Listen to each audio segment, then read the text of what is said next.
ഈശോ മിശിഹായ്ക്ക് സ്തുതിയായിരിക്കട്ടെ. ഞാൻ മാണിപ്പറമ്പിലച്ചൻ. കൈത്താക്കാലം 6-ാം ഞായർ. 1 തെസ്സലോനിക്ക 2:1-12. അമ്മയും അപ്പനുമാകേണ്ട മെത്രാന്മാര്, അമ്മയും അപ്പനുമാകേണ്ട വൈദികര്. പൗലോസ്ലീഹായുടെ ഏറ്റുപറച്ചിലുകൾ എന്ന് വിളിക്കപ്പെടുന്ന ഒരു തിരുവചന പാഠമാണ് ഇന്നത്തെ ലേഖനം, ഞായറാഴ്ചയിലെ ലേഖനം. നമുക്കൊന്ന് വായിക്കാം. എന്നിട്ട് അതിലത്തെ പ്രധാനപ്പെട്ട ചില കാര്യങ്ങൾ ഞാൻ അവതരിപ്പിക്കാം. വളരെ പ്രസക്തമായ ചില കാര്യങ്ങളാണ് പൗലോസ് പറയുന്നത്. 1 തെസ്സലോനിക്ക 2-ാമത്തെ അധ്യായം 1 മുതൽ 12 വരെ. സഹോദരന്മാരെ, നിങ്ങളുടെ അടുക്കലേക്കുള്ള ഞങ്ങളുടെ വരവ് വ്യർത്ഥമായില്ലെന്ന് നിങ്ങൾക്ക് തന്നെ അറിയാമല്ലോ. നിങ്ങൾക്കറിയാവുന്നതുപോലെ ഞങ്ങൾ ഫിലിപ്പിയിൽ വെച്ച് കഷ്ടവും ലജ്ജാകരമായ അവമാനവും അനുഭവിച്ചെങ്കിലും വലിയ പോരാട്ടത്തോടെ ദൈവത്തിൻ്റെ സുവിശേഷം നിങ്ങളോട് പ്രസംഗിക്കാൻ ഞങ്ങൾ ദൈവത്തിൽ ധൈര്യപ്പെട്ടു. ഞങ്ങളുടെ ഉപദേശം അബദ്ധത്തിൽ നിന്നോ അശുദ്ധിയിൽ നിന്നോ വ്യാജത്തിൽ നിന്നോ അല്ല. ഞങ്ങളെ സുവിശേഷം ഭരമേൽപ്പിക്കാൻ തക്കവിധം ഞങ്ങൾ ദൈവത്തിന് കൊള്ളാകുന്നവരാണെന്ന് തെളിഞ്ഞതുപോലെ ഞങ്ങൾ മനുഷ്യരെയല്ല, ഞങ്ങളെ ഹൃദയം പരിശോധിക്കുന്ന ദൈവത്തെ പ്രസാദിപ്പിച്ചുകൊണ്ടാണ് സംസാരിക്കുന്നത്. നിങ്ങൾക്കറിയാവുന്നതുപോലെ ഞങ്ങൾ ഒരിക്കലും മുഖസ്തുതിയോ ദ്രവ്യാസക്തിയുടെ പുറംകുപ്പായമോ പ്രയോഗിച്ചിട്ടില്ല. ദൈവം സാക്ഷി. ക്രിസ്തുവിൻ്റെ അപ്പസ്തോലന്മാർ എന്ന നിലയിൽ ഘനത്തോടെ ഇരിക്കാമായിരുന്നിട്ടും ഞങ്ങൾ മനുഷ്യരിൽ നിന്ന്, നിങ്ങളിൽ നിന്നോ മറ്റുള്ളവരിൽ നിന്നോ മഹത്വം അന്വേഷിച്ചില്ല. മുലയൂട്ടുന്ന ഒരു അമ്മ തൻ്റെ സ്വന്തം കുഞ്ഞുങ്ങളെ പോറ്റുന്ന പോലെ ഞങ്ങൾ നിങ്ങളുടെ ഇടയിൽ ആർദ്രതയുള്ളവരായിരുന്നു. ഇങ്ങനെ ഞങ്ങൾ നിങ്ങളെ ഓമനിച്ചത് കൊണ്ട് ദൈവത്തിൻ്റെ സുവിശേഷം മാത്രമല്ല, ഞങ്ങളുടെ പ്രാണൻ തന്നെയും നിങ്ങൾക്ക് പങ്കുവെച്ച് തരാൻ ഞങ്ങൾ ഒരുക്കമായിരുന്നു. നിങ്ങൾ ഞങ്ങൾക്ക് അത്രയ്ക്ക് പ്രിയപ്പെട്ടവരായി തീർന്നു. സഹോദരന്മാരെ, ഞങ്ങളുടെ അധ്വാനവും പ്രയാസവും നിങ്ങൾ ഓർക്കുന്നുണ്ടല്ലോ. നിങ്ങളിൽ ആർക്കും ഭാരമായി തീരരുതെന്ന് കരുതി ഞങ്ങൾ രാവും പകലും വേല ചെയ്തുകൊണ്ടാണ് ദൈവത്തിൻ്റെ സുവിശേഷം നിങ്ങളോട് പ്രസംഗിച്ചത്. വിശ്വസിക്കുന്ന നിങ്ങളുടെ ഇടയിൽ ഞങ്ങൾ എത്രമാത്രം പവിത്രമായും നീതിയായും കുറ്റമറ്റവരായും നടന്നുവെന്നതിന് നിങ്ങളും ദൈവവും സാക്ഷി. അപ്പൻ സ്വന്തം മക്കളെ എന്ന പോലെ ഞങ്ങൾ നിങ്ങളെ ഉപദേശിക്കുകയും പ്രോത്സാഹിപ്പിക്കുകയും അനുശാസിക്കുകയും ചെയ്തവെന്ന കാര്യം നിങ്ങൾക്കറിയാമല്ലോ. അത് തൻ്റെ രാജ്യത്തിലേക്കും മഹത്വത്തിലേക്കും നിങ്ങളെ വിളിക്കുന്ന ദൈവത്തിന് യോഗ്യമായ വിധം നടക്കാൻ വേണ്ടിയാണ്. ഞാൻ പറഞ്ഞല്ലോ, പൗലോസിൻ്റെ ഏറ്റുപറച്ചിലുകൾ എന്ന് വിശേഷിപ്പിക്കപ്പെടുന്ന തിരുവചന പാഠം. സുവിശേഷത്തെയും അത് പ്രഘോഷിച്ച പൗലോസിനെയും സഹപ്രവർത്തകരെയും പൗലോസ് തന്നെ അനുകൂലിച്ച് സംസാരിക്കുകയും സമർത്ഥിക്കുകയുമാണ്. ഒരു സെൽഫ് ഡിഫൻസ് എന്ന് വേണമെങ്കിൽ പറയാം. പക്ഷെ അത് തെസ്സലോനിക്കയിലെ പ്രതിയോഗികൾ കുറച്ച് പേരുണ്ടായത് കൊണ്ട് മാത്രമല്ല, സഭയ്ക്ക് പുറത്തുള്ളവരും കുറച്ച് പേരുണ്ടായിരുന്നു. കർത്താവ് ഈ പൗലോസിനൊക്കെ പീഡിപ്പിച്ചവർ. അപ്പം അവരുടെ മുമ്പിൽ എന്താണ് ഈ സുവിശേഷത്തിന് വേണ്ടി പൗലോസ് ചെയ്തത്, സഹപ്രവർത്തകർ ചെയ്തതെന്ന് സമർത്ഥിക്കുന്ന ഒരു രംഗമാണിത്. അപ്പം അതിലത്തെ ചില വചനങ്ങൾ നമുക്കൊന്ന് പഠിക്കാം. ഞങ്ങൾ ഫിലിപ്പിയിൽ വെച്ച് കഷ്ടവും ലജ്ജാകരമായ അവമാനവും അനുഭവിച്ചെങ്കിലും. തെസ്സലോനിക്കയിൽ എത്തുന്നതിന് മുൻപ് പൗലോസിനെയും സീലാസിനെയും, സീലാസ് എന്ന് പറഞ്ഞാൽ സിൽവാനോസ്, എതിരാളികൾ ബലമായി വസ്ത്രം ഉരിഞ്ഞു കളഞ്ഞ് വടികൊണ്ട് അടിച്ച് വലിച്ചിടച്ച് നഗരപിതാവായ മജിസ്ട്രേറ്റ് മുമ്പിൽ ഹാജരാക്കിയിരുന്നു. ആ മജിസ്ട്രേറ്റ് അവരെ കാരാഗ്രഹത്തിലിട്ടു, പൗലോസിനെയും സീലാസിനെയും. സ്ലീഹന്മാരുടെ നടപടി പുസ്തകം 16-ാമത്തെ അധ്യായം 19 മുതൽ 24 വരെ വചനങ്ങളിൽ അത് എഴുതിയിട്ടുണ്ട്. മനസ്സ് മടുപ്പിക്കാനും പേടിച്ച് നിശബ്ദരാകാനും സാധ്യതയുണ്ടായിരുന്നു. കാരാഗ്രഹത്തിലിട്ടിരിക്കുന്നു മജിസ്ട്രേറ്റ് ഇല്ലേ, അവരെ നഗ്നരാക്കി അടിച്ച് വലിച്ചടച്ചാണ് കൊണ്ടുപോയതൊക്കെ. അപ്പോൾ മനസ്സ് മടുക്കാം, നിശബ്ദരായി പോകാം, അതിനൊക്കെ സാധ്യതയുണ്ടായിരുന്നു. എന്നാൽ ദൈവം പൗലോസിനും സീലാസിനും ധൈര്യം നൽകി. എത്ര എതിർപ്പുണ്ടായാലും സുവിശേഷം പ്രസംഗിക്കുമെന്ന തീരുമാനത്തിലെത്താൻ അവർക്ക് അതുകൊണ്ട് സാധിച്ചു. റോമാലേഖനം 1:16 അത് പറയുന്നുണ്ട്, സുവിശേഷം രക്ഷയുടെ ശക്തിയാണ്. അതുകൊണ്ട് മനസ്സ് മടുക്കാനോ ധൈര്യം ചോർന്നു പോകാനോ ഇടയായില്ല. ദൈവം അവർ ശക്തിപ്പെടുത്തി. അതാണ് പറയുന്നത് ഞങ്ങൾ ഫിലിപ്പിയിൽ വെച്ച് കഷ്ടവും ലജ്ജാകരമായ അവമാനവും അനുഭവിച്ചെങ്കിലും വലിയ പോരാട്ടത്തോടെ ദൈവത്തിൻ്റെ സുവിശേഷം നിങ്ങളുടെ ഇടയിൽ പ്രസംഗിക്കാൻ ഞങ്ങളുടെ ദൈവത്തിൽ ഞങ്ങൾ ധൈര്യപ്പെട്ടു. വലിയ പോരാട്ടത്തോടെ അന്യമതസ്ഥരുടെ ഇടയിൽ സുവിശേഷം പ്രഘോഷിക്കുന്നത് കായിക മത്സരത്തിലെ പോരാട്ടത്തോട് തുലനം ചെയ്തിരിക്കുകയാണ് പൗലോസ്. ദ്വന്ദ്വയുദ്ധം നടത്തുന്ന പോരാളിയെ പോലെയാണ് സുവിശേഷ പ്രഘോഷകൻ. ഞാൻ അതൊന്നുകൂടി പറയാം. അന്യമതസ്ഥരുടെ ഇടയിൽ സുവിശേഷം പ്രഘോഷിക്കുന്നത് കായിക മത്സരത്തിലെ പോരാട്ടത്തോട് തുലനം ചെയ്തിരിക്കുകയാണ് പൗലോസ്. ഇതൊരു ദ്വന്ദ്വയുദ്ധം പോലെയാണ് സുവിശേഷം പ്രഘോഷിക്കുന്നത്. ചെറിയ കാര്യമൊന്നുമല്ല. സമാധാനം, സ്നേഹം, കരുണ എന്ന് മാത്രം പറഞ്ഞ് നടന്നാൽ നിങ്ങൾക്ക് മനസ്സിലാകില്ല എന്താണ് സുവിശേഷ പ്രഘോഷണമെന്ന്. ഒരു പോരാട്ടമാണത്, ദ്വന്ദ്വയുദ്ധം പോലെയാണത്, ഒരു യുദ്ധമാണത്. അതുകൊണ്ട് വലിയ പോരാട്ടത്തോടെ ദൈവത്തിൻ്റെ സുവിശേഷം നിങ്ങളോട് പ്രസംഗിക്കാൻ ഞങ്ങളുടെ ദൈവത്തിൽ ഞങ്ങൾ ധൈര്യപ്പെട്ടു. അതിന് ധൈര്യപ്പെട്ടു എന്നുള്ളത് ഉപയോഗിക്കുന്ന ഗ്രീക്ക് വാക്ക് പർറേസിയ എന്നാണ്. പർറേസിയ. ഈ യവന സംസ്കൃതിയിൽ, ഗ്രീക്ക് സംസ്കൃതിയിൽ പ്രജാധിപത്യം ഇല്ലേ, നമ്മൾ പറഞ്ഞ ഈ ഡെമോക്രസി, പ്രജാധിപത്യം, അത് വാസ്തവത്തിൽ അവിടുത്തെ നഗരങ്ങളിൽ ഉണ്ടായിരുന്നു. ഈ യവന സംസ്കൃതിയിൽ അത് പിന്നീട് ക്രിസ്തീയ സന്യാസങ്ങളിലേക്ക് വന്നു. അവിടെ നിന്നാണ് വിവിധ രാജ്യങ്ങളിലേക്ക് ജനാധിപത്യം വന്നത്. ഈ ജനാധിപത്യം ശരിക്കും പറഞ്ഞാൽ യവന സംസ്കൃതിയിൽ ചില നഗരങ്ങളിൽ ഉണ്ടായിരുന്നു. അത് പിന്നെ ക്രിസ്തീയ സന്യാസത്തിലേക്ക് വന്നു. അവിടെ നിന്നാണ് ലോകത്തിലേക്ക് മുഴുവൻ വ്യാപിച്ചത്. അപ്പോൾ ഈ നഗരത്തിലെ പ്രജാധിപത്യമുള്ള നഗരത്തിലെ സംസാര സ്വാതന്ത്ര്യം അല്ലെങ്കിൽ ആവിഷ്കാര സ്വാതന്ത്ര്യം, അതിന് ഉപയോഗിക്കുന്ന വാക്കാണ് പർറേസിയ. ധൈര്യമെന്ന് നമ്മളിപ്പോൾ തർജ്ജമ ചെയ്യുന്നെങ്കിലും സംസാര സ്വാതന്ത്ര്യം, ആവിഷ്കാര സ്വാതന്ത്ര്യം, അതിനെ സൂചിപ്പിക്കുന്ന വാക്കാണ് ഈ പർറേസിയ. പുതിയ നിയമത്തിൽ പ്രവാചകന്റെ ധീരതയെ സൂചിപ്പിക്കാനായിട്ട് വാക്ക് ഉപയോഗിച്ചിട്ടുണ്ട്. പൗലോസ് അത് ഉപയോഗിക്കുമ്പോൾ രണ്ട് ധ്വനികൾ ഉദ്ദേശിക്കുന്നു.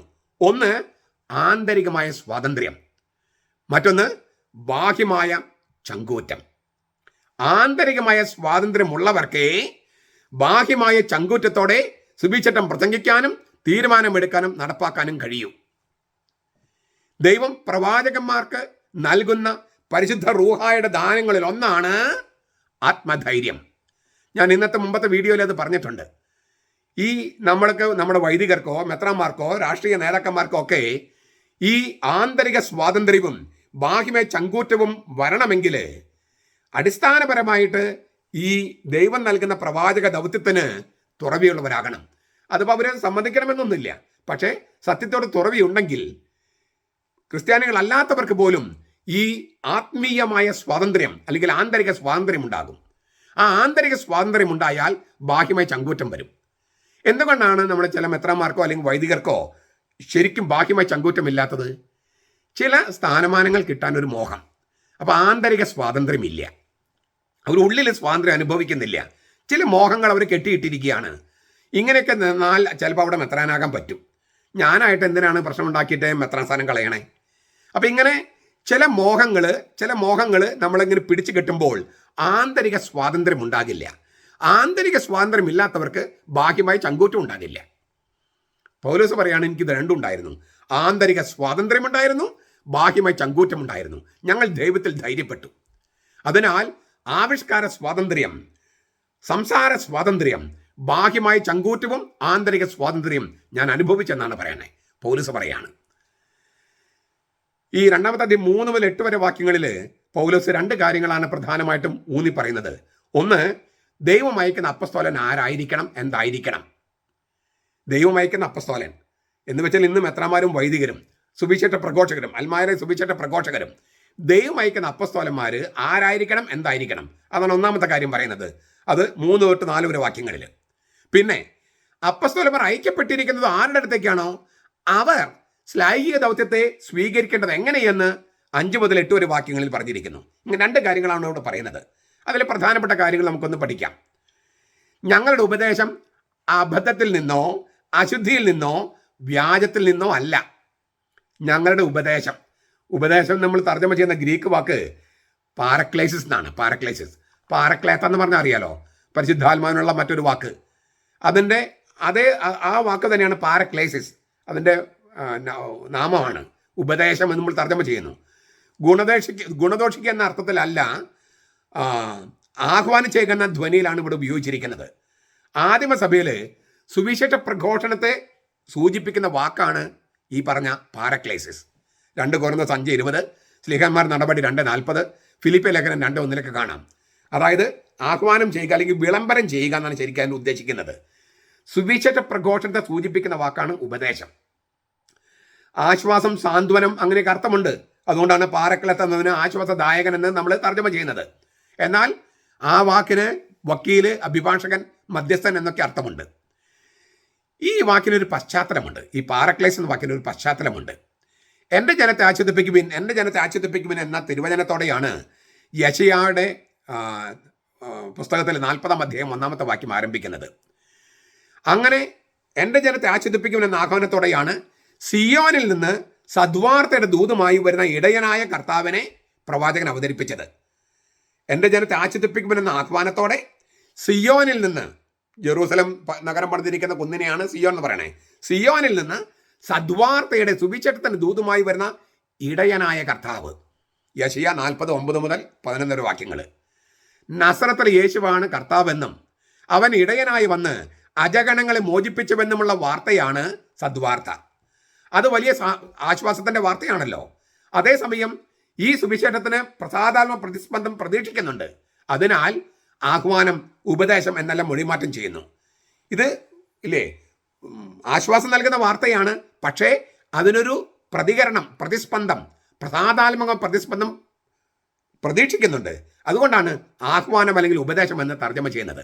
അപ്പോൾ സുവിശേഷ പ്രഘോഷണവും അതിന് പ്രതീക്ഷിക്കുന്ന പ്രതിസ്പന്ദവും, അതുകൊണ്ടാണ് അതിനെയാണ് പാരക്ലൈസിസ് എന്ന് പറയുന്നത്. എന്നിട്ട് പൗലോസ് പറയാണ്, ഞങ്ങൾ ഈ സുവിശേഷ പ്രഘോഷണവും അതിന് നിങ്ങളിൽ നിന്ന് പ്രതീക്ഷിക്കുന്ന പ്രസാദാത്മകമായ പ്രതിസ്പന്ദവും അബദ്ധത്തിൽ നിന്നോ അശുദ്ധിയിൽ നിന്നോ വ്യാജത്തിൽ നിന്നോ ഉത്ഭവിച്ചതല്ല. പൗലോസിനും ശീലാസിനുമെതിരെ മറ്റുള്ളവർ ഉന്നയിച്ച ആരോപണം ഇങ്ങനെയായിരുന്നു. ഞാൻ തുടക്കത്തിൽ പറഞ്ഞു, അത് ഈ അബദ്ധമാണ്, അതായത് വ്യാമോഹം അല്ലെങ്കിൽ മറിമായമാണ് പൗലോസ് പ്രസംഗിക്കുന്നത്. അതാണ് ഒന്നാമത്തെ ആരോപണം. 2, അശുദ്ധിയാണ്, അതായത് ദുർനടത്തം, തന്നിഷ്ടമാണ് അവർ പ്രഘോഷിക്കുന്നത്. വ്യാജമാണ്, ചതി അല്ലെങ്കിൽ വഞ്ചനയാണ് അവരുടെ സുവിശേഷം. ഇങ്ങനെ 3 ആരോപണങ്ങളാണ് പൗലോസിനും ശീലാസിനുമെതിരെ പൗലോസിൻ്റെ എതിരാളികൾ, ഈ തെസ്സലോനിക്ക സഭയിലെ എതിരാളികൾ പ്രചരിപ്പിച്ചത്. ഇങ്ങനെയുള്ള ഏത് ഏഷണികളെയും എതിർത്ത് തോൽപ്പിച്ചിട്ടാണ് സുവിശേഷം എക്കാലത്ത് മുന്നേറിയിട്ടുള്ളത്. അങ്ങനെ സംഭവിച്ചത് മനുഷ്യരുടെ കഴിവ് കൊണ്ടല്ല, സുവിശേഷത്തിനുള്ളിലെ ശക്തി കൊണ്ടാണ്. കർത്താവ് എന്താ പറഞ്ഞത്? കടുകുമണി പോലെയാണ് ദൈവരാജ്യം. കടുകുമണി, ചെറിയ മണി, പക്ഷെ ഉള്ളിൽ ജീവനുണ്ട്. അതിന് അനുകൂല സാഹചര്യം വന്നാൽ അത് പൊട്ടി മുളച്ച് ചെടിയായിട്ട് മാറും, ജീവനുണ്ടാകും. അപ്പോൾ ദൈവരാജ്യം ജീവനുള്ള വിത്താണ്, ജീവനുള്ള വിത്ത്. അതിൻ്റെ ഉള്ളിൽ ശക്തിയുണ്ട്. അതുകൊണ്ടാണ് ഇത്തരം ഏഷണികളൊക്കെ എതിർത്ത് തോൽപ്പിച്ചിട്ട് സുവിശേഷം മുന്നോട്ട് പോയിക്കൊണ്ടിരിക്കുന്നത്. ഇപ്പോൾ അച്ഛന് പകയാണ്, വൈരാഗ്യമാണ്, ശത്രുതയാണ്, എറണാകുളത്ത് സമാധാനം കൈവരുന്നത് അച്ഛൻ ഇഷ്ടപ്പെടുന്നില്ല എന്നൊക്കെ എന്നെക്കുറിച്ച് ഒരുപാട് ആരോപണങ്ങൾ പറയുന്നു. ഈ തിന്മയുമായി കൂട്ടുകെട്ടുണ്ടാക്കി ഈ സഭാവിരുദ്ധരും പാപ്പാവിരുദ്ധരുമായിട്ട് തെറ്റായ കൂട്ടുകെട്ടുണ്ടാക്കി അങ്ങനെ ഉണ്ടാക്കുന്ന സമവായം, അങ്ങനെ ഉണ്ടാക്കുന്ന സമാധാനം, അതൊക്കെ ദൈവത്തിന് ചേർന്നതാ? ഈശോയ്ക്ക് നിരക്കുന്നതാ? അല്ല. അതുകൊണ്ട് അതിനെ എതിർക്കണം. അപ്പോൾ പറയും, അച്ഛൻ അബദ്ധമാണ് പറയുന്നത്, അച്ഛൻ അശുദ്ധിയാണ് പ്രസംഗിക്കുന്നത്, അച്ഛൻ വ്യാജമാണ്, ചതിയാണ് പറയുന്നതൊക്കെ ചിലപ്പം ആരോപണം ഉന്നയിക്കും. എനിക്കതിന് പേടിയില്ല. എന്താ കാര്യം? ഞാൻ പറയുന്നത് സുവിശേഷമാണെങ്കിൽ അതിൻ്റെ ഉള്ളിൽ ശക്തി ഉണ്ടാകും. ആ ശക്തി ജയിച്ചു വരും. അതിനൊരു തെളിവാണ് ഈ ചത്താലും കുർബാന ചൊല്ലില്ല എന്ന് പറഞ്ഞവർ പകുതി പേരെങ്കിലും അസമയത്താണെങ്കിലും ഒരു ഏകീകൃത കുർബാന ചൊല്ലാൻ തുടങ്ങിയല്ലോ. അപ്പോൾ ഞാൻ പറഞ്ഞ പദ്ധതിയല്ലേ അവിടെ വിജയിച്ചു വരുന്നത്. റോമിൽ പോയിട്ട് ഫ്രാൻസ് മാർപ്പാപ്പയുടെ കബറിടത്തിൽ വെച്ചിട്ട് രക്തപ്രതിജ്ഞ ചെയ്തു. അത് കുറച്ച് ഈ എറണാകുളം അങ്കമാലി അതിരൂപതയിൽ ഏകീകൃത കുർബാന നടപ്പാക്കിയിട്ട് പിൻവാങ്ങുമെന്നാണ് രക്തപ്രതിജ്ഞ. അത് കുറച്ചെങ്കിലും ഭാഗം നടപ്പായല്ലോ. അപ്പോൾ പറയും അതെല്ലാം മെത്രാന്മാരുടെ കഴിവല്ലേ എന്ന്. ഞാൻ അങ്ങനെ വിശ്വസിക്കുന്നില്ല. ഈ സഭാ മക്കൾ തെരുവിൽ ഇറങ്ങിയില്ലായിരുന്നെങ്കിൽ ഇപ്പോഴും ഒരു മെത്രാനും ഇത്തരം ഒരു നടപടി, ഒരു തീരുമാനം എടുക്കുമായിരുന്നില്ല. ഇത് സഭാ മക്കളുടെ വിജയമാണ്, സുവിശേഷത്തിൻ്റെ വിജയമാണ്, ദൈവത്തിൻ്റെ വിജയമാണ്. മെത്രാന്മാരുടെ വിജയമായിരുന്നെങ്കിൽ അവർ ഈ സമവായ മാർഗരേഖ ഉണ്ടാക്കുമായിരുന്നില്ല, തിന്മയുമായി കൂട്ടുകെട്ട് ഉണ്ടാക്കുമായിരുന്നില്ല. ഉദയംപേരൂർ പള്ളിയിലും അതുപോലെ മരുത്തോർവട്ടം പള്ളിയിലും ഒക്കെ പോയി പള്ളി പ്രശ്നമുണ്ടാക്കി പള്ളി അടപ്പിക്കുമായിരുന്നില്ല. ബസിലിക്ക പള്ളി 1000 ദിവസം വരെ അടച്ചിടുമായിരുന്നില്ല. മെത്രാന്മാരുടെ വിജയമായിരുന്നില്ല അങ്ങനെയൊക്കെ വന്നേനെ. ഇതല്ല, അവരുടെ വിജയമല്ല. ഈ യവന ലോകത്ത് സ്റ്റോയിക്ക് ഫിലോസഫിക്കാരുണ്ടായിരുന്നു, തത്വജ്ഞാനികൾ. സിനിക്ക് തത്വജ്ഞാനികളുണ്ടായിരുന്നു. അവരൊക്കെ ഉപയോഗിക്കുന്ന ഭാഷയാണ് പൗലോസ് ഇവിടെ ഉപയോഗിക്കുന്നത്. 2 കാര്യങ്ങൾ ഊന്നി പറയാൻ വേണ്ടിയിട്ടാണ്. 1, പൗലോസിന്റെ സന്ദേശം അബദ്ധമല്ല, ഒരു മിസ്റ്റേക്ക് അല്ല. 2, വിലക്കെട്ട നേട്ടങ്ങൾക്ക് വേണ്ടിയല്ല പൗലോസ് അത് പ്രസംഗിച്ചത്. വില കെട്ട നേട്ടങ്ങൾക്ക് വേണ്ടിയല്ല, സ്വാർത്ഥപരമായ നേട്ടങ്ങൾക്ക് വേണ്ടി അബദ്ധവും അശുദ്ധവും വ്യാജവുമായി പ്രബോധനവുമായി വീടാന്തരം കയറി ഇറങ്ങുന്ന അക്കാലത്തെ തത്വജ്ഞാനികളെ പോലെയല്ല പൗലോസും സഹപ്രവർത്തകരും. ഇപ്പോൾ നമ്മുടെ പെന്തക്കോസ്തക്കാർ, യഹോവ സാക്ഷികൾ, അവരിങ്ങനെ വീടാന്തരം കയറങ്ങി കത്തോലിക്കരെ ചാക്കിട്ട് പിടിക്കുകയാണ്. എന്താ കാര്യം? അവർക്ക് സ്വാർത്ഥപരമായ ചില നേട്ടങ്ങളുണ്ട്. എല്ലാവരെയും കുറിച്ചല്ല പറയണേ, സുവിശേഷം പ്രസംഗിക്കുന്നവരുണ്ട്. എങ്കിലും കർത്താവിൻ്റെ അവർ സ്നാപയോഹന്നാൻ്റെ റോളാണ് ചെയ്യുന്നത്. യേശുവിലേക്ക് ആളുകൾ കൊണ്ടുവരാൻ നദിയിൽ മാമോയിസ മുക്കി സ്നാപകൻ്റെ മാമോയിസ കൊടുത്ത് നിർത്തിയിരിക്കുക. യേശുവിൻ്റെ പാർശ്വത്വം എന്നുള്ള ജീവജലത്തിൻ്റെ മാമോദിസ മുങ്ങണമെങ്കിൽ കത്തോലിക്ക സഭയിലേക്ക് വരണം. അപ്പോൾ എല്ലാ പെന്തക്കോസ്തക്കാരെയും ദൈവസഭക്കാരെയും ഞാൻ അടച്ചാക്ഷേപിക്കുകയല്ല, അവർ സുവിശേഷം പ്രഘോഷിക്കുന്നവരൊക്കെ ഉണ്ട്. എങ്കിലും കത്തോലിക്കരെ ചാക്കിട്ട് പിടിക്കലാണ് മെയിൻ പരിപാടി അവരുടെ. എന്താ കാര്യം? അതാണ് എളുപ്പം. ഈ അജ്ഞതയുടെ നിറകുടങ്ങളാണ് കത്തോലിക്കർ. ഇപ്പോഴാണ് കുറച്ച് പഠിക്കാൻ തുടങ്ങിയത്. അല്ലെങ്കിൽ അച്ഛൻ പറയുന്നത് മതി, മെത്രാൻ പറയുന്നത് മതി എന്ന് പറഞ്ഞിരിക്കുകയായിരുന്നു. ഇപ്പോൾ അച്ഛന്മാരെയും മെത്രന്മാരെയും അധികം നമ്പാൻ പറ്റാണ്ട് വന്നപ്പോഴാണ് സ്വയം പഠിക്കാനൊക്കെ അൽമായർ തയ്യാറായത്. പിന്നെ കരിസ്മാറ്റിക് റിന്യൂവൽ വലിയ ഒരു സംഭാവന നൽകിയിട്ടുണ്ട് താനും. എന്നിട്ട് പൗലോസ് പറയാണ്, ഞങ്ങളെ സുവിശേഷം ഭരമേൽപ്പിക്കാൻ തക്കവിധം ഞങ്ങൾ ദൈവത്തിന് കൊള്ളാകുന്നവരാണെന്ന് തെളിഞ്ഞതുപോലെ, ദൈവത്തിന് കൊള്ളാകുന്നവരാണെന്ന് തെളിഞ്ഞതുപോലെ ഞങ്ങൾ മനുഷ്യരെയല്ല, ഞങ്ങളുടെ ഹൃദയം പരിശോധിക്കുന്ന ദൈവത്തെ പ്രസാദിപ്പിച്ചുകൊണ്ടാണ് സംസാരിക്കുന്നത്. വളരെ പ്രധാനപ്പെട്ട വചനാണിത്. അക്കാലത്ത് ആഥൻസിലെ നഗരസഭയിൽ ഒരു നടപടിക്രമം ഉണ്ടായിരുന്നു. അത് പൗലോസ് അതിലേക്ക് കൈചൂണ്ടിയിട്ടാണ് സംസാരിക്കണേ. രാഷ്ട്രീയ ഉത്തരവാദിത്തങ്ങൾ ഏൽപ്പിക്കുന്നതിന് മുമ്പ് ഉദ്യോഗസ്ഥരുടെ യോഗ്യത പരിശോധിച്ച് ഉറപ്പുവരുത്തിയിരുന്നു. ഇതുപോലെ പൗലോസിൻ്റെയും സഹപ്രവർത്തകരുടെയും ഹൃദയങ്ങൾ പരിശോധിച്ച് കൊള്ളാകുന്നവരാണെന്ന് ദൈവം ഉറപ്പാക്കിയിട്ടാണ് അവരെ തന്നെ സുവിശേഷം ഏൽപ്പിച്ചത്. അപ്പോൾ പൗലോസിൻ്റെ ആന്തരിക ആളത്വത്തെ ദൈവം പരിശോധിച്ചറിഞ്ഞു. സീലാസിൻ്റെ ആന്തരിക ആളത്വത്തെ ദൈവം പരിശോധിച്ചറിഞ്ഞു. ഒരു രാഷ്ട്രീയ ഉത്തരവാദിത്തം ഏൽപ്പിക്കുന്നതിന് മുമ്പ് അതിന് യോഗ്യത ഉണ്ടെന്ന് പരിശോധിക്കുമല്ലോ. അവിടെ മാത്രമല്ല, ഇപ്പോഴും പരിശോധിക്കും. ഇങ്ങനെയുള്ളൊരു പരിശോധന നമ്മുടെ മെത്രാന്മാരുടെ തെരഞ്ഞെടുപ്പിൽ ഉണ്ടായാൽ നല്ലതായിരുന്നു. സുറിയാനി സഭയുടെ സ്വത്വം, വിശുദ്ധ പാരമ്പര്യം, അതെല്ലാം സംരക്ഷിക്കാനുള്ള അറിവുണ്ടോ, അതിനുള്ള സമർപ്പണമുണ്ടോ, സ്നേഹമുണ്ടോ എന്ന് പരിശോധിച്ചറിഞ്ഞിട്ട്, ഈ ദൈവം പരിശോധിച്ചറിയുന്ന പോലെ നമ്മുടെ മെത്രാന്മാർ പരിശോധിച്ചറിഞ്ഞിട്ട് മെത്രാന്മാരെ നിയമിച്ചിരുന്നെങ്കിൽ ദൈവത്തിന് കൊള്ളാകുന്നവരായിട്ട് മാറുമായിരുന്നു. എന്നിട്ട് പറയാണ്, ഞങ്ങളെ സുവിശേഷം ഭരമേൽപ്പിക്കാൻ തക്ക വിധം ഞങ്ങൾ ദൈവത്തിന് കൊള്ളാകുന്നവരാണെന്ന് തെളിഞ്ഞതുപോലെ ഞങ്ങൾ മനുഷ്യരെയല്ല, ഞങ്ങളുടെ ഹൃദയം പരിശോധിക്കുന്ന ദൈവത്തെ പ്രസാദിപ്പിക്കുന്നു. ഇത് വളരെ പ്രധാനപ്പെട്ടതാണ്. മനുഷ്യരെയോ അധികാരികളെ പ്രസാദിപ്പിക്കാൻ തുനിഞ്ഞാൽ ദൈവത്തെ പ്രസാദിപ്പിക്കുന്ന തരത്തിൽ സുവിശേഷം പ്രസംഗിക്കാൻ കഴിയില്ല. അധികാരികൾ അനുസരിക്കേണ്ടതില്ലെന്നല്ല ഞാൻ ഈ പറഞ്ഞതിൻ്റെ അർത്ഥം. പ്രത്യുത അവരിൽ നിന്ന് നക്കാപ്പിച്ച നേട്ടങ്ങളോ പദവികളോ കിട്ടാനായി സദ്വാർത്തയുടെ സന്ദേശം ബലി കഴിക്കരുതെന്നാണ് പറയണേ. എന്നിട്ട് പറയാണ്, പൗലോസ് പറയും 2:5, നിങ്ങൾക്കറിയാവുന്നതുപോലെ ഞങ്ങൾ ഒരിക്കലും മുഖസ്തുതിയോ ദ്രവ്യാസക്തിയുടെ പുറങ്കപ്പായ്മോ പ്രയോഗിച്ചിട്ടില്ല. ദൈവം സാക്ഷി. തെസ്സലോനിക്കയിലെ ആളുകളെ മാനസാന്തരപ്പെടുത്താൻ വേണ്ടി മധുരവചനം പറയുകയോ കപടസ്തുതി നടത്തുകയോ പൗലോസ് ചെയ്തിട്ടില്ല. തങ്ങൾക്ക് മഹത്വം കിട്ടുന്നതിന് വേണ്ടി സുവിശേഷ സന്ദേശത്തിൽ മായം ചേർക്കാനും പൗലോസും സീലാസും തയ്യാറായിട്ടുമില്ല. എന്നിട്ട് പറയാണ്, ദ്രവ്യാഗ്രഹത്തിൻ്റെ പുറങ്കപ്പായം ഞങ്ങൾ ധരിച്ചിട്ടില്ല. ദ്രവ്യാഗ്രഹം, പണത്തോടുള്ള ആസക്തി, ധനാർത്ഥി, അതിൻ്റെ ഒരു പുറങ്കപ്പായം ഇട്ടിട്ടല്ല ഞങ്ങൾ വന്നത്. ഈ ദ്രവ്യാസക്തിയെ മറച്ചു വെക്കാനുള്ള പ്രച്ഛന്ന വേഷം, അതിനെ പുറങ്കപ്പായി എന്ന് പറയണേ. ഉള്ളിൽ ദ്രവ്യാഗ്രഹം, ഉള്ളിൽ പണാസക്തി, ധനാർത്ഥി, പക്ഷെ അതില്ലെന്ന് കാണിക്കാൻ ഒരു കുപ്പായം ഇട്ട് വരിക. പുറത്തേക്ക് മാന്യതയുള്ള വേഷമെങ്കിലും ഉള്ളിൽ മുഴുവൻ അത്യാഗ്രഹവും ദുരാഗ്രഹവും നിറഞ്ഞിരിക്കുന്ന ആള്. കപട വേഷം ധരിച്ചോ ഉപായത്തിലൂടെയോ പണം പിടുങ്ങിയിട്ട് അഴുക്കായ ജീവിതമാണ് നയിക്കുന്നത്. പക്ഷേ അഴുക്കാണ് ഉള്ളിലെന്ന് കാണിക്കാതിരിക്കാൻ പുറത്തൊരു കുപ്പായവും ഒരു അരപ്പട്ടിയും ഒരു തൊപ്പിയൊക്കെ വെച്ച് മാന്യൻ്റെ വേഷം ധരിച്ച് വരിക. എല്ലാവരെ കുറിച്ചല്ല കേട്ടോ പറയണേ, ചിലരെ കുറിച്ച്. ഈ ദ്രവ്യാഗ്രഹത്തിനുള്ള വാക്ക് ഫിലാർഗ്യൂറിയ എന്നാണ്. അർഗ്യൂറിയ എന്ന് പറഞ്ഞാൽ സിൽവർ, വെള്ളി, പണം എന്നൊക്കെ അർത്ഥം. ഫീലിയ എന്ന് പറഞ്ഞാൽ സ്നേഹം, സൗഹൃദം.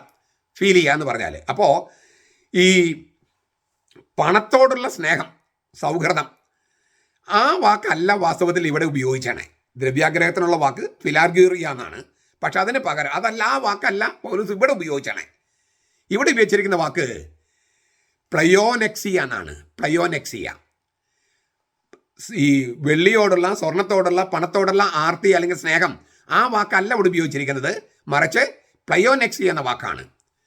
പുതിയ നിയമത്തിൽ ഇത് എപ്പോഴും ലൈംഗിക അശുദ്ധിയുമായി ബന്ധപ്പെട്ട വാക്കാണ്. ഈ ദ്രവ്യാസക്തി എന്ന് പറഞ്ഞാൽ ആ വെറും പണത്തോടുള്ള ആസക്തി അല്ല, അതിന് ഫിലാർഗിയർ എന്നുള്ള വാക്കാണ് ഉപയോഗിക്കേണ്ടത്. അതിന് പകരം പ്ലയോനെക്സിയ വാക്കാണ് പൗലോസ് ഉപയോഗിച്ചിരിക്കുന്നത്. ലൈംഗിക വൈകൃതവുമായിട്ട്, ലൈംഗിക അശുദ്ധിയുമായിട്ട് ബന്ധപ്പെട്ടൊരു വാക്കാണ് പ്ലയോനെക്സിയ. അതിമോഹത്തിൽ ആരംഭിച്ച് ദുരാഗ്രഹമായി മാറി തടുക്കാൻ പറ്റാത്ത ലൈംഗിക തൃഷ്ണയോ കാമാസക്തിയോ ആയി രൂപാന്തരപ്പെടുന്ന അവസ്ഥയാണ് പ്ലയോനെക്സിയ. ആഴത്തിൽ വേരോടിയ ദുശീലമായി തീരുന്നതിനാൽ അത് പിന്തിരിയുക എളുപ്പമല്ല. അതിന് വിഗ്രഹാരാധന എന്നാണ് പൗലോസ് വിളിക്കുന്നത്. കൊളോസ്സസ് ലേഖനം 3:5 ചെയ്യുന്നതെന്തും സ്വന്തം നേട്ടത്തിനായി മാത്രം ചെയ്യുക, അതാണ് വിഗ്രഹാരാധനയുടെ രീതി. ഇത്തരം രീതികളൊന്നും പൗലോസും സഹപ്രവർത്തകരും ഉപയോഗിച്ചിട്ടില്ല. അതിന് ദൈവമാണ് സാക്ഷി. നമുക്കും ദൈവത്തെ സാക്ഷിയാക്കി ഇങ്ങനെയൊക്കെ പറയാൻ കഴിയട്ടെ. അപ്പസ്തോലന്മാർക്ക് ന്യായമായ പ്രതിഫലം പോലും പൗലോസ് കൈപ്പറ്റിയിട്ടില്ല. 1 കൊരിന്ത്യർ 9:14-15 അത് പറയുന്നുണ്ട്. അപ്പസ്തോലന്മാർ എന്ന വാക്കോട് ഉപയോഗിച്ചിരിക്കുന്നു. ക്രിസ്തുവിന്റെ അപ്പസ്തോലന്മാർ എന്ന നിലയിൽ ഘനത്തോടെ ഇരിക്കാമായിരുന്നിട്ടും ഞങ്ങൾ മനുഷ്യരിൽ നിന്ന്, നിങ്ങളിൽ നിന്നോ മറ്റുള്ളവരിൽ നിന്നോ മഹത്വം അന്വേഷിച്ചില്ല. ഇവിടെ പൗലോസ്, സിൽവാനോസ്, തിമോത്തിയോസ് എന്നിവരെയാണ് അപ്പസ്തോലന്മാർ എന്ന് വിളിക്കുന്നത്. ഈ വിശേഷം പല അർത്ഥത്തിൽ പുതിയ നിയമത്തിൽ ഉപയോഗിച്ചിട്ടുണ്ട്. ഈ അപ്പസ്തോലന്മാർ എന്ന വാക്ക് ദൈവപിതാവിൽ നിന്നുള്ള അപ്പസ്തോലനും മഹാപുരോഹിതനുമാണ് യേശു. ഹെബ്രായ ലേഖനം 3:1. അപ്പോൾ ഒന്നാമത്തെ അപ്പസ്തോലൻ യേശുവാണ്. യേശു വിളിച്ച് നിയമിച്ച് വാഴിച്ച 12 പേര് അപ്പസ്തോലന്മാരാണ്. ലൂക്ക 6:13. യേശുവിന്റെ ഉത്ഥാനത്തിന് സാക്ഷികളായ ഗണം അവർ അപ്പസ്തോലന്മാരാണ്. 1 കൊരിന്ത്യർ 15:7. പ്രത്യേക ദൗത്യവുമായി സഭ അയച്ച ദൂതന്മാർ അപ്പസ്തോലന്മാരാണ്. 2 കൊരിന്ത്യർ 8:23, ഫിലിപ്പിയ ലേഖനം 2:25. പിന്നീട് യേശു നേരിട്ട് വാഴിച്ചവരെ സൂചിപ്പിക്കാൻ 12 അപ്പസ്തോലന്മാർ എന്ന് ഉപയോഗിക്കാൻ തുടങ്ങി. അത് യേശു നേരിട്ട് നിയമിച്ചവരെ സൂചിപ്പിക്കാൻ 12 അപ്പസ്തോലന്മാർ എന്ന് ഉപയോഗിക്കാൻ തുടങ്ങി. അപ്പസ്തോലന്മാർ എന്ന് വെറുതെ ഉപയോഗിച്ചാൽ ഇങ്ങനെ പല അർത്ഥത്തിൽ പുതിയ നിയമത്തിൽ ഉപയോഗിച്ചിട്ടുണ്ട്. ഇനി ഒരു കാര്യം കൂടി, ഈ നമ്മൾ തുടക്കത്തിൽ പറഞ്ഞ കാര്യത്തിലേക്ക് വരുന്നേ ഉള്ളൂ. മുലയൂട്ടുന്ന ഒരമ്മ തൻ്റെ സ്വന്തം കുഞ്ഞുങ്ങളെ പോറ്റുന്നത് പോലെ ഞങ്ങൾ നിങ്ങളുടെ ഇടയിൽ ആർദ്രതയുള്ളവരായിരുന്നു. ഗ്രീക്കിൽ ഈ ട്രോഫോസ് എന്ന വാക്കിന് ആയ, പരിചാരിക, ധാത്രി നേഴ്സ് എന്നൊക്കെ അർത്ഥമുണ്ട്. പക്ഷേ ഇവിടെ മുലയൂട്ടുന്ന അമ്മ എന്ന അർത്ഥമാണ് കൂടുതൽ ചേരുക. ചില തർജ്ജമയിൽ ധാത്രി എന്ന് കാണാം, ചിലപ്പോൾ ആയ എന്ന് കാണാം, പരിചാരിക എന്ന് കാണാം. ഇവിടെ പോറ്റമ്മ എന്നൊക്കെ ചിലപ്പോൾ പറയും. പക്ഷേ ഇവിടെ ഉദ്ദേശിക്കുന്നത് മുലയൂട്ടുന്ന അമ്മ എന്ന അർത്ഥമാണ് കുറച്ചുകൂടി ചേരുക. സ്വന്തം കുഞ്ഞിന് അമ്മിഞ്ഞപ്പാൽ നിഷേധിക്കുന്ന അമ്മയല്ല. സ്വന്തം കുഞ്ഞിനെ മുലയൂട്ടാൻ മറ്റൊരു ധാത്രിയെ നിയമിക്കുന്ന അമ്മയുമല്ല. ഇല്ലേ? ഈ സ്വന്തം കുഞ്ഞിനെ അമ്മിഞ്ഞപ്പാൽ നിഷേധിക്കുന്ന അമ്മമാരുണ്ട്. സ്വന്തം കുഞ്ഞിനെ മുലയൂട്ടാൻ മറ്റൊരു ധാത്രി, നേഴ്സിനെ നിയമിക്കുന്ന അമ്മയുമുണ്ട്. അങ്ങനെയുള്ളവരല്ല. പൗലോസും സഹപ്രവർത്തകരും തെസലോനിക്കയിലെ സഭാംഗങ്ങളോട് പെരുമാറിയത് ഒരു അമ്മയുടെ വാത്സല്യത്തോടു കൂടിയാണ്, ആർദ്രതയോടു കൂടിയാണ്. നവജാത ശിശുക്കളുടെ അവസ്ഥയിലായിരുന്നു തെസലോനിക്കയിലെ സഭാംഗങ്ങൾ. ക്രിസ്തുവർഷം 51 സഭ സ്ഥാപിച്ചു. ഏതാനും മാസങ്ങൾ കഴിഞ്ഞിട്ടാണ് ഈ ലേഖനം എഴുതണേ. അപ്പോൾ ഒരു ശരിക്കും പറഞ്ഞ കുഞ്ഞുങ്ങളെ പോലെയാണ്, നവജാത ശിശുക്കളെ പോലെയാണ്. അതിനാൽ അവരെ വിശ്വാസം നിലനിർത്താൻ തങ്ങൾക്ക് കഴിയാവുന്നതെല്ലാം പൗലോസും മറ്റുള്ളവരും ചെയ്തു. സ്വന്തം ഗർഭപാത്രത്തിൽ പിറന്ന കുഞ്ഞിനെ മടിയിലിരുത്തി മുലയൂട്ടുന്ന ഒരമ്മ അതിനെ ഓമനിക്കുക മാത്രമല്ല, അതിനെ അപകടം രക്ഷിക്കാൻ ഏതറ്റം വരെയും പോകും. അതുപോലെയായിരുന്നു പൗലോസ് തെസലോനിക്കക്കാരെ ഓമനിച്ചതും വളർത്തിയതും സംരക്ഷിച്ചതുമല്ല. അപ്പോൾ മുലയൂട്ടുന്ന ഒരമ്മ, ഇതാണ് മെത്രാന്മാരും വൈദികർക്കും ഉണ്ടാകേണ്ട മാതൃഭാവം. ഇപ്പം ഈ പറഞ്ഞ കാര്യങ്ങളാണ് വേണ്ടത്. അതിന് പകരം ജനത്തെ തെരുവിലേക്ക് വലിച്ചെറിയുന്ന ഇപ്പോഴത്തെ കുറേ അമ്മമാർ അങ്ങനെയാണല്ലോ, പ്രസവിച്ചപ്പോൾ തന്നെ ടോയ്ലറ്റിലിടുക, പ്രസവിച്ചപ്പോൾ തന്നെ കുപ്പത്തൊട്ടിയിലിടുക. അങ്ങനെ നമ്മുടെ മെത്രാന്മാരും വൈദികരാകരുത്. പൗലോസിനെ പോലെ ആകണം. ഞാനടക്കമുള്ള എന്നെ ഉൾച്ചേർത്താണ് ഞാൻ പറയണേ കേട്ടോ. ഇങ്ങനെ ഞങ്ങൾ നിങ്ങൾ ഓമനിച്ചത് കൊണ്ട് ദൈവത്തിൻ്റെ സുവിശേഷം മാത്രമല്ല, ഞങ്ങളുടെ പ്രാണൻ തന്നെയും നിങ്ങൾക്ക് പങ്കുവെച്ച് തരാൻ ഞങ്ങൾ ഒരുക്കമായിരുന്നു. നിങ്ങൾ ഞങ്ങൾക്ക് അത്ര പ്രിയപ്പെട്ടവരാണ്. ഇങ്ങനെയൊക്കെ വൈദികർക്കും മെത്രാന്മാർക്കും പറയാൻ കഴിയട്ടെ, സത്യസന്ധമായി പറയാൻ കഴിയട്ടെ. എന്നിട്ട് പറയാണ്, പൗലോസ് പറയാണ് 9-ാമത്തെ വാക്യത്തിൽ, ഈ അമ്മയെക്കുറിച്ച് പറഞ്ഞിട്ട് അപ്പനെക്കുറിച്ചും പറയാൻ വരികയാണ്. സഹോദരന്മാരെ, ഞങ്ങൾ അധ്വാനവും പ്രയാസവും നിങ്ങൾ ഓർക്കുന്നുണ്ടല്ലോ. നിങ്ങളിൽ ആർക്കും ഭാരമായി തീരരുതെന്ന് കരുതി ഞങ്ങൾ രാവും പകലും വേല ചെയ്തുകൊണ്ടാണ് ദൈവത്തിൻ്റെ സുവിശേഷം നിങ്ങളോട് പ്രസംഗിച്ചത്. അപ്പസ്തലന്മാർ എന്ന നിലയിൽ പൗലോസിനും സഹപ്രവർത്തകർക്കും തങ്ങളുടെ പരിചരണത്തിന് കീഴിലുള്ള തെസലോനിക്കൽ സഭയിൽ നിന്ന് സാമ്പത്തികവും ഭൗതികമായി സഹായം സ്വീകരിക്കാൻ അവകാശമുണ്ടായിരുന്നു. ലൂക്ക 10:7 കർത്താവ് പറഞ്ഞിട്ടുണ്ടത്.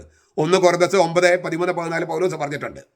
എന്നാൽ തെസലോനിക്കയിൽ അവർ പാർത്തിരുന്ന സമയത്ത് ഈ അവകാശം അപ്പസ്തലന്മാരായ പൗലോസും സിൽവാനുസും തിമോഥെയോസും വേണ്ടെന്ന് വെച്ചു. അതിന് പല കാരണങ്ങളുണ്ട്. പൗലോസും തെസലോനിക്കക്കാരും തമ്മിലുള്ള ബന്ധം മുലയൂട്ടുന്ന അമ്മയും അവളുടെ കുഞ്ഞും തമ്മിലുള്ളത് പോലെ ആരടുപ്പത്തിൻ്റെതായിരുന്നു. കുഞ്ഞിൻ്റെ കയ്യിൽ നിന്ന് അമ്മ പൈസ വാങ്ങുമോ? ഇല്ല. മുലയൂട്ടുന്നതിന് കാശ് തരണമെന്ന് അമ്മ പറയുമോ? ഇല്ലല്ലോ. പുതുതായി രൂപം കൊണ്ട സഭയെ തങ്ങളുടെ അവകാശങ്ങൾ കൊണ്ട് ഞെരുക്കരുതെന്ന് പൗലോസ് കരുതി. പുതുതായി രൂപം കൊണ്ട സഭയാണ്. അവരിന്ന് പണമൊക്കെ ചോദിച്ചാൽ ആ സഭയ്ക്ക് ഞെരുക്കം വരും. അതുകൊണ്ട് അപ്പസ്തോലൻ എന്നുള്ള അവകാശം പൗലോസ് വേണ്ടെന്ന് വെച്ചു. അതായത് പണം സ്വീകരിക്കാൻ അവകാശം. പിന്നെ ദ്രവ്യാഗ്രഹമോ സ്വാർത്ഥത മൂലമല്ല തങ്ങൾ സുവിശേഷം പ്രസംഗിക്കുന്നതെന്ന് വ്യക്തമാക്കണമെന്ന് പൗലോസ് തീരുമാനിച്ചു. സുവിശേഷ പ്രഘോഷകർ എങ്ങനെയാണ് ഉപജീവനം കണ്ടെത്തിയിരുന്നതെന്ന് ഇവിടെ വ്യക്തമാക്കിയിട്ടില്ല. ഫിലിപ്പിയിലെ സഭ പൗലോസിന്റെ സംരക്ഷണം ഏറ്റെടുക്കുന്നത് വരെ അദ്ദേഹം കൂടാരപ്പണി ചെയ്ത് ഉപജീവനമാർഗം കണ്ടെത്തി. സ്ലീഹന്മാർ നടപടി പുസ്തകം 18:3. കൂടാരപ്പണി ഏറ്റെടുത്ത് നടത്തിക്കൊടുക്കുന്നതിന് ഒരു കട നടത്തുകയായിരുന്നു പൗലോസിന്റെ രീതി. ഒരു കട തുടങ്ങുക, ആ കടയിൽ പണി ഏൽപ്പിക്കാൻ വേണ്ടി ആൾക്കാർ വരും, അവരോട് സുവിശേഷം പ്രസംഗിക്കുക. അങ്ങനെയാണ് പുള്ളി പലയിടത്തും തുടങ്ങിയത്. ഈ പുതുവായി ചെന്ന പല പട്ടണങ്ങളിലും അങ്ങനെയാണ് സുവിശേഷ വേല പൗലോസ് തുടർന്നത്. രാവും പകലും. പകലാണ് കൂടാരപ്പണിയെങ്കിൽ രാത്രി സുവിശേഷ പ്രഘോഷണം, രാത്രിയിലാണ് കൂടാരപ്പണിയെങ്കിൽ പകൽ സുവിശേഷ പ്രഘോഷണം. ഇതിനെയാണ് രാവും പകലും അധ്വാനിച്ചെന്ന് പറയണേ. സുവിശേഷ പ്രഘോഷം കൂടാരപ്പണിയും ഒരുമിച്ച് കൊണ്ടുപോകാനായി രാവും പകലും വേല ചെയ്തു. സുവിശേഷം പ്രഘോഷിക്ക് അത്രമേൽ ആനന്ദകരമായതിനാൽ ഈ അധ്വാനവും പ്രയാസവും ആസ്വദിച്ചാണ് അദ്ദേഹം ചെയ്തത്, അല്ലാണ്ട് പ്രയാസമായിട്ടല്ല. വിശ്വസിക്കുന്ന നിങ്ങളുടെ ഇടയിൽ ഞങ്ങൾ എത്രമാത്രം പവിത്രമായും നീതിയായും കുറ്റമറ്റവരായും നടന്നുവെന്നതിന് നിങ്ങളും ദൈവവും സാക്ഷി. നമ്മൾ ആന്തരിക നന്മയും ദൈവത്തിലുള്ള വിശ്വസ്തതയുമാണ് പവിത്രത എന്ന് പറയണേ. എല്ലാം ക്രമത്തിലും ഉചിതമായും ചെയ്യുന്നതിനെയാണ് നീതി എന്ന് പറയണേ. ക്രിസ്തുവിൻ്റെ രണ്ടാമത്തെ വരവിൽ അവൻ്റെ മുമ്പിൽ കുറ്റമറ്റവരായി പ്രത്യക്ഷപ്പെടാൻ ആഗ്രഹിക്കുന്നതിനെയാണ് കുറ്റമറ്റവരായിരിക്കുക എന്ന് പറയുന്നത്, നിഷ്കളങ്കരായി പ്രത്യക്ഷപ്പെടാൻ. ഇങ്ങനെ 3 കാര്യങ്ങളാണ് പൗലോസ് പറയുന്നത്. ഇനി പ്രധാനപ്പെട്ട ഒരു കാര്യത്തിലേക്ക് വരാം. 2:11. അപ്പൻ സ്വന്തം മക്കളെ എന്ന പോലെ ഞങ്ങൾ നിങ്ങളെ ഉപദേശിക്കുകയും പ്രോത്സാഹിപ്പിക്കുകയും അനുശാസനം ചെയ്തുവെന്ന കാര്യം നിങ്ങൾക്കറിയാമല്ലോ. അപ്പൻ സ്വന്തം മക്കളെ എന്ന പോലെ. തൊട്ടു മുമ്പ് നമ്മൾ പറഞ്ഞതാണ് മുലയൂട്ടുന്ന ഒരു അമ്മ. ആ അപ്പൻ എന്നുള്ള ചിത്രത്തോട്, പ്രതീകത്തോട് ചേർന്ന് പോകുന്നത് ധാത്രിയല്ല, നേഴ്സല്ല, അമ്മയാണ്. അതുകൊണ്ട് നമ്മൾ മുലയൂട്ടുന്ന അമ്മ എന്ന് തന്നെ നമ്മൾ തർജ്ജമ ചെയ്തത്. സ്വന്തം കുഞ്ഞിനെ മുലയൂട്ടുന്ന അമ്മയെ പോലെയായിരുന്നു പൗലോസ് എന്ന് മുകളിൽ സൂചിപ്പിച്ചു. ഇവിടെ പൗലോസ് അപ്പനെ പോലെ പെരുമാറിയെന്ന് വ്യക്തമാക്കുന്നു. അമ്മ നന്നായി പോറ്റുന്നു, അപ്പൻ നല്ല പെരുമാറ്റം പഠിപ്പിക്കുന്നു. തെസലോനിക്കൽ സഭയിലെ അംഗങ്ങളുടെ ധാർമ്മികവും ആധ്യാത്മിക രൂപവൽക്കരണത്തിന് ആവശ്യമായതെല്ലാം ഒരു അമ്മയുടെ സ്ഥാനത്തു നിന്നും ഒരു അപ്പൻ്റെ സ്ഥാനത്തു നിന്നും പൗലോസ് ചെയ്തു. നിങ്ങൾ ഭൂമിയിൽ ആരെയും പിതാവെന്ന് വിളിക്കരുത് എന്ന് കർത്താവ് പറഞ്ഞെന്നും പറഞ്ഞിട്ട് ഈ വചനത്തെ തമസ്കരിക്കുമോ പെന്തക്കോസ്തക്കാരും ദൈവസഭക്കാരും ഒക്കെ? അപ്പൻ സ്വന്തം മക്കളെ എന്ന പോലെ. അപ്പോൾ പൗലോസ് പറയുക, ഞാൻ അപ്പനായിരുന്നു, നിങ്ങൾക്ക് പിതാവായിരുന്നു. അതുപോലെ കൊരിന്ത്യക്കാരോടും പറഞ്ഞിട്ടുണ്ട്. അപ്പോൾ അപ്പൻ എന്ന വാക്കിന്, പിതാവ് എന്ന വാക്കിന് പല അർത്ഥമുണ്ട്. രാഷ്ട്രപിതാവ് എന്ന് പറയുന്ന അർത്ഥമല്ലല്ലോ ഇവിടെ. ദൈവപിതാവ് എന്ന് പറയുമ്പോഴും സ്വർഗസ്ഥനായ പിതാവ് എന്ന് പറയുന്ന അർത്ഥ വ്യത്യാസമില്ലേ? പിതാവ് എന്ന വാക്കിന് ഒറ്റ അർത്ഥമുള്ളെങ്കിൽ എന്തിനാണ് സ്വർഗസ്ഥനായ പിതാവ് എന്ന് പറയണേ? എന്തിനാണ് രാഷ്ട്രപിതാവ് എന്ന് പറയണേ? അപ്പോൾ അപ്പൻ അല്ലെങ്കിൽ പിതാവ് അല്ലെങ്കിൽ ഫാദർ എന്ന വാക്കിന് പല അർത്ഥങ്ങളുണ്ട്. ആധ്യാത്മിക പിതാവ് എന്ന അർത്ഥമുണ്ട്. ഇവിടെ ആധ്യാത്മിക പിതാവ് എന്ന അർത്ഥത്തിലാണ് ഫാദർ എന്ന് ഉപയോഗിച്ചിരിക്കുന്നത്, അപ്പൻ. അത് തൻ്റെ രാജ്യത്തിലേക്കും മഹത്വത്തിലേക്കും നിങ്ങൾ വിളിക്കുന്ന ദൈവത്തിന് യോഗ്യമായ വിധം നടക്കേണ്ടതിനാണ്. ക്രിസ്തു ജീവിതത്തിൻ്റെ ലക്ഷ്യമാണ് ഈ പറയണേ. ദൈവത്തിന് മാത്രം ചേർന്ന ഗുണവിശേഷണമാണ് ഈ ഗുണവിശേഷമാണ് രാജ്യത്തിലേക്കും മഹത്വത്തിലേക്കും എന്ന് പറയുന്നത്. ദൈവത്തിന് മാത്രം ചേർന്ന ഗുണവിശേഷം. ഭൂമിയിൽ ദൗത്യം നിറവേറ്റിയ ക്രിസ്തു ഈ ദൈവിക പൈതൃകം ആസ്വദിക്കാനായി സ്വർഗത്തിലേക്ക് പ്രവേശിച്ച് ദൈവത്തിൻ്റെ വലത്തെ ഭാഗത്ത് ഇരുന്നു. അതിനെയാണ് ഈ മഹത്വം എന്ന് പറയണേ. ദൈവത്തിൻ്റെ രാജ്യത്തിലേക്കും മഹത്വത്തിലേക്കും. അതിലേക്കാണ് ദൈവം നമ്മൾ വിളിച്ചിരിക്കുന്നത്. സ്വർഗത്തിൽ സൂക്ഷിച്ചിരിക്കുന്ന രാജകീയ പിതൃസ്വത്ത്, ദൈവിക തേജസ്, അത് ആസ്വദിക്കാനാണ് ദൈവം നമ്മെ വിളിക്കുന്നത്. ഈ സ്വർഗരാജ്യത്തിൻ്റെ പൂർണ്ണത വിശുദ്ധർക്ക് നൽകപ്പെടുന്നു. വിളിക്ക് ഇല്ലാത്തവർക്ക് അത് നിഷേധിക്കപ്പെടുന്നു. തീർച്ചയായും ദൈവത്തിൻ്റെ വിളി നമ്മിൽ സമ്മർദ്ദം ഉണ്ടാക്കുന്നു. കാരണം ദൈവം വിളിച്ചു കഴിഞ്ഞാൽ ആ വിളിക്കനുസരിച്ച് ജീവിക്കുക എന്നുള്ളത് വലിയ സമ്മർദ്ദമാണ്. പക്ഷെ ആ സമ്മർദ്ദത്തെ നമ്മൾ സ്വീകരിക്കണം. അതിൽ സഹായിക്കാനായിട്ട് പരിശുദ്ധ റൂഹായുടെ തുണ നമ്മൾ തേടണം. പരിശുദ്ധ അമ്മയുടെ സഹായവും പ്രാർത്ഥന സഹായവും നമ്മൾ തേടേണ്ടതുണ്ട്. ഇങ്ങനെ അമ്മയും അപ്പനുമായി പ്രവർത്തിക്കാൻ പൗലോസ് ചെയ്തതുപോലെ അമ്മയും അപ്പനുമായി വർത്തിക്കാൻ മെത്രാന്മാർക്കും വൈദികർക്കും കുടുംബസ്ഥർക്കും ഒക്കെ കഴിയട്ടെ. അപ്പോഴാണ് ശരിക്കും സുവിശേഷം എല്ലായിടത്തും വളരെ ശക്തമായ രീതിയിൽ ദ്വന്ദ്വയുദ്ധം പോലെ, പോരാട്ടം പോലെ നമുക്ക് നന്നായിട്ട് പ്രസംഗിക്കാനായിട്ട് കഴിയുക. കാരണം ആ പ്രസംഗിക്കുന്ന കാര്യങ്ങൾ നമ്മൾ ജീവിതത്തിലൂടെ വെളിപ്പെടുത്തുകയാണ്. ഈ ആർദ്രത, സ്നേഹം, അമ്മയുടെ മുലയൂട്ടുന്ന അമ്മയുടെ ആ കരുതൽ, ശിക്ഷണം പഠിപ്പിക്കുന്ന അപ്പൻ്റെ ആ കരുതൽ, അല്ലെങ്കിൽ ആ ഡിസിപ്ലിൻ, അച്ചടക്കം, ഇതെല്ലാമാണ് സുവിശേഷ പ്രഘോഷകനും സഭയിലും, സുവിശേഷ പ്രഘോഷകർക്കും സഭയിലും മെത്രാന്മാർക്കും വൈദികർക്കും ഒക്കെ വേണ്ടത്. അതുണ്ടാകാൻ നമുക്ക് പ്രാർത്ഥിക്കാം. നമ്മുടെ കർത്താവ് ഈശോ മിശിഹായുടെ കൃപയും പിതാവായ ദൈവത്തിൻ്റെ സ്നേഹവും പരിശുദ്ധാത്മാവിൻ്റെ സഹവാസവും നാം എല്ലാവരോടും കൂടി ഉണ്ടായിരിക്കട്ടെ, ഇപ്പോഴും എപ്പോഴും എന്നേക്കും. ആമീൻ.